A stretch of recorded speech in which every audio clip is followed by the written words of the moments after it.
네, 국내 시장 쟁점 함께 분석해 보도록 하겠습니다. 라이브 이슈 타임인데요. 한투자증권 김건진 차장 전화 연결되어 있습니다. 안녕하십니까? 네, 안녕하십니까? 네, 먼저 첫 번째 이슈부터 시작을 해보도록 하겠습니다. 이 아시아나 항공의 새 주인을 찾기 위한 예비 입찰 마감 결과 이 애경그룹 등 3파전 양상인 것으로 파악이 됐습니다. 당초에 오히려 주목받았던 주요 대기업들은 이 인수전에 뛰어들지 않았는데요. 아시아나 항공의 입찰 향방 어떻게 보고 계십니까? 우선은 조금은 아쉽다라는 아쉬운 결과가 좀 나오지 않았나라는 얘기를 해드리겠습니다. 우리 앵커님이 얘기해 주셨던 것처럼 대기업들, 어떻게 보면 한화나 SK 쪽에서 좀 입찰을 나서주면 좀 흥행이 되는 거였는데요. 이런 쪽에서 입찰을 하지 않았다는 이런 결과가 나와서 조금은 안타까운 모습이 나타나고 있습니다. 이런 모습이 알려지면서 장 초반 어떻게 보면 아시아나항공이 급등으로 시작을 했으나 장 마지막으로는 하락을 하면서 마무리가 됐었다라는 거 얘기를 해드리겠습니다.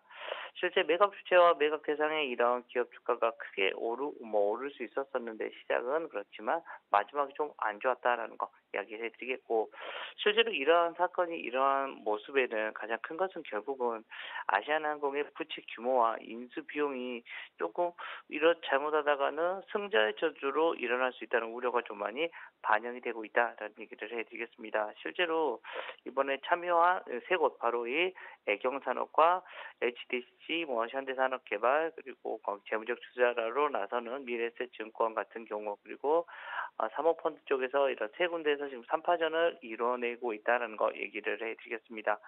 그런데 실제로 참여했던 이런 기업들은 대부분 하락하는 모습이고요. 오늘 같은 경우에서도 HDC 이런 현대산업개발의 이런 레포트가 나왔는데 조금 이 참여가 아쉽다라는 이런 이야기가 나오고 있습니다.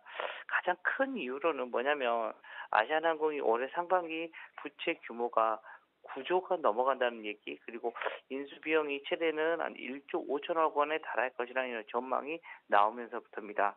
또 아시아나항공이 올해 상반기에 영업 손실 1,169억 영업 손실을 기록하는 등 업황 부진과 이런 비우호적인 대외 환경으로 인해서 수익성이 계속해서 좀 뒷걸음치는 이런 상태다라고 생각을 하시면 됩니다. 다만 물론 HDC 현대산업개발 같은 경우는 현금 유동성이 좀 풍부한 것으로 지금 현재 파악이 되고 있습니다. 현금성 자산이 1조가 넘어가는 이런 수준이고요.